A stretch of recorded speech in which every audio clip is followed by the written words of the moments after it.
discípulos de Jesucristo. Y hoy, en esta tarde, vamos a entrar con la segunda parte, donde nosotros vamos a estar hablando acerca de lo que es el caminar del discípulo, haciendo un recuento de lo que desarrollamos la semana pasada. Tenemos aquí en la gráfica lo que vimos, lo que eran los requisitos de lo que es ser un discípulo. Primero, hay que negarse a uno mismo. Segundo, tomar la cruz. Y tercero, seguirle. Habíamos explicado lo que es estos requisitos o algo que necesitamos saber para poder ser un discípulo de Jesucristo. Insisto en esto porque el llamado nuestro, hermano, a veces como hijos de Dios, es que nosotros podamos entender que no solamente tenemos que creer en el Señor, sino ser seguidores de Él. Y para eso pues necesitamos nosotros entender aquello que tenemos que hacer para nosotros convertirnos en discípulos de Cristo. Hoy vamos a ver lo que es el caminar como discípulo. Y voy a invitarle que abra su Biblia en Juan capítulo 8, verso 31. Cuando lo tengan allí me avisan con un amén para poderle dar lectura a este pasaje, que es el que nos va a estar ayudando para nosotros a entender, o el pasaje clave para lo que es esta segunda parte del caminar como discípulo. ¿Estamos ahí? Juan capítulo 8, verso 31. Dice así la palabra del Señor. Dijo entonces Jesús a los judíos que habían creído en Él: si vosotros permanecéis en mi palabra, seréis verdaderamente mis discípulos, y conoceréis la verdad, y la verdad os hará libre. Y esa es la aclaración y la que nos basamos para poder decir cómo debe ser el caminar, basado en lo que establece la palabra del Señor. Si usted mira al principio del versículo, dice: y Jesús les dijo a los judíos que habían ¿qué? Creído. O sea, ellos habían creído en Jesús, eran creyentes. Pero para que fueran verdaderos discípulos era necesario que ellos permanecieran en su palabra. Y eso es lo que el caminar como discípulo es, que no tenemos que obedecer su palabra. Y a lo mejor podemos preguntarnos por qué, pues la palabra del Señor. Pues porque la palabra es la verdad absoluta.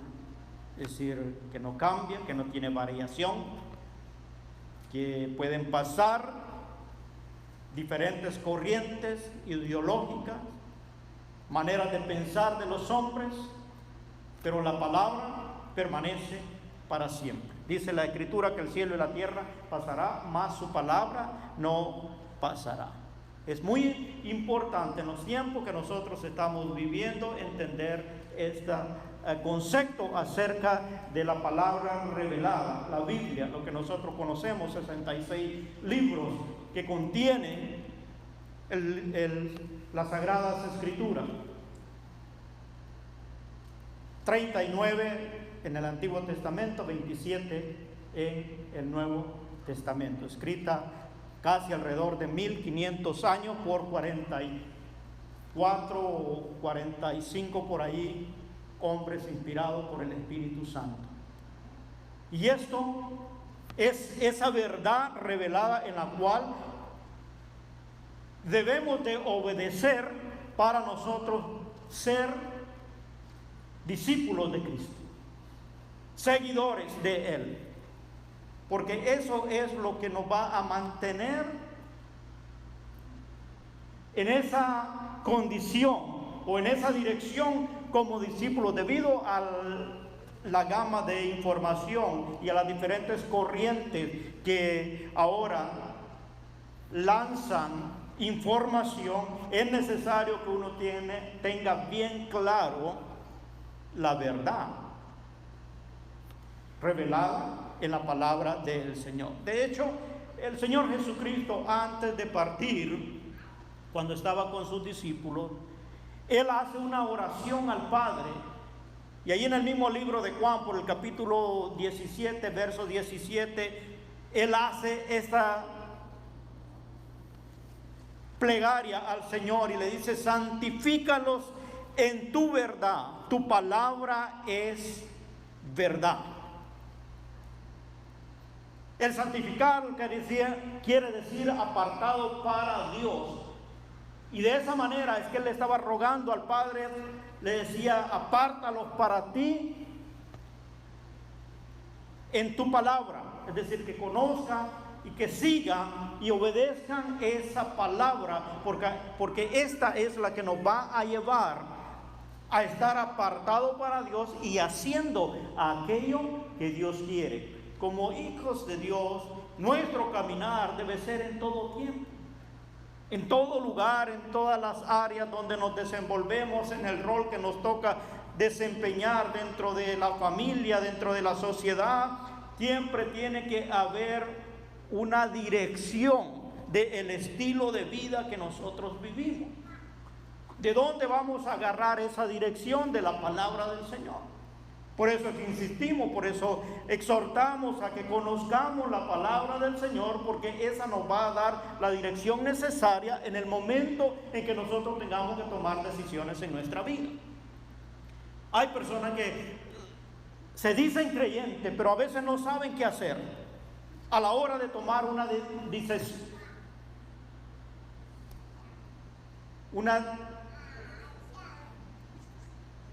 ya los confundí también. Una decisión. ¿Cómo me costó encontrar la palabra? Porque no tienen la información correcta. Cuando a lo mejor está a punto de lograr un beneficio, pero no sabe el perjuicio que le va a traer aquella acción y no sabe qué decisión tomar, y a veces toma la decisión equivocada nomás por lograr un beneficio, pero no se da cuenta que está adquiriendo también un perjuicio. Es decir, hago algo que me va a beneficiar inmediatamente, pero esto me va a traer consecuencias a lo largo, que es un perjuicio. Por eso, cuando tenemos la palabra de Dios o el conocimiento de la palabra de Dios, necesitamos obedecerla, aunque no tenga un beneficio inmediato, pero me estoy librando de un perjuicio. Y muchas de nuestras acciones como hijos de Dios y a veces como creyentes ignoramos eso. Por eso es mi responsabilidad el poderle decir: nuestro llamado es a que nosotros seamos discípulos, y para eso tenemos que caminar en obediencia a la palabra de Dios. Ahora, en estos tiempos que estamos viviendo no es fácil. ¿Por qué? Porque hay mucha corriente de información, y que mucha parece correcta, parece bien, pero a la larga trae un perjuicio, porque no es una verdad absoluta. El mismo escritor del Evangelio de Juan, en el capítulo 5, verso 39, él dice: escudriñad las Escrituras, porque a vosotros os parece que en ellas tenéis vida eterna, y ellas son las que dan testimonio de mí. Palabras del Señor Jesucristo, que las escribe el apóstol Juan en su Evangelio. Es responsabilidad nuestra. Somos creyentes, mi deber es buscar en la palabra del Señor cuáles son la dirección que yo tengo que tomar en mi diario vivir, en las acciones que hago. Porque a veces uno dice: ¿estará bien esto o no? Y muchas de nuestras acciones a veces vienen por la aprobación de los demás. Si la familia lo aprueba, o el amigo, o el vecino, o la demás gente siempre está viendo si lo aprueban, entonces eso es lo que hacemos, sin tomar en cuenta lo que es la palabra de Dios. Pero es responsabilidad nuestra el obedecer lo que está escrito. La diferencia entre un creyente y el discípulo es que el creyente espera que le interpreten las escrituras. El discípulo escudriña para conocer de su Señor y hablar de Él. Se lo repito. El creyente espera que le interpreten las escrituras. El discípulo escudriña o busca en las escrituras para conocer de su Señor y hablar de Él. Y eso es lo que a nosotros nos debe interesar como discípulos del Señor, el poder escudriñar las escrituras. Mira, ahora hay una infinidad de temas que pueden traer confusión a el pueblo de Dios. Comenzando desde lo más básico, cómo criar a tus hijos. Cada quien ahora lo hace como cree conveniente, o como ha oído, o por lo que las demás personas dicen, y cada quien lo hace a su estilo, y todo piensa que es algo relativo.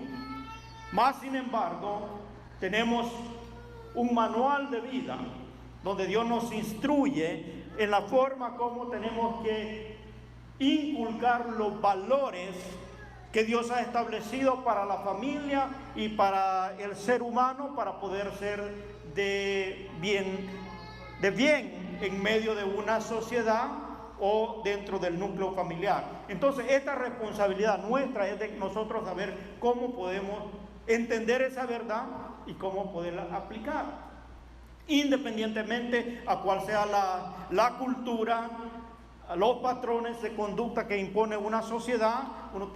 Yo tengo que tener claro qué es lo que la palabra del Señor me dice para poder traer un buen resultado. Muchos de los problemas que miramos ahora en los hogares y muchos de los núcleos familiares son disfuncionales, es decir, no están completos por todos los integrantes, ya sea que falte mamá o papá, o los hijos se vayan, se separen, que es porque no tienen un orden en el cual Dios ha establecido en su palabra, un orden de práctica en cuanto al desarrollo. Pero cuando miramos la palabra del Señor y nos instruimos en ella, siempre vamos a tener los valores que necesitamos para poder vivir en armonía de acuerdo al rol que Dios nos ha dado. Pero es importante el poner de nuestra parte y saber qué es lo que tengo que hacer, cuál es mi estilo de vida, definirme, y basado en eso poder caminar en esa dirección. El creyente busca en la palabra promesas para su vida. El discípulo busca vida para cumplir las promesas de la palabra. Es decir, porque ya las entendió, porque entonces va a buscar personas en quien vea que estas promesas de la palabra se hagan realidad en la vida de las personas. Y es algo que cada uno de nosotros tenemos que entender y saber que no es fácil ahora vivir un estilo de vida de acuerdo a la voluntad de Dios por lo que está pasando en la sociedad afuera.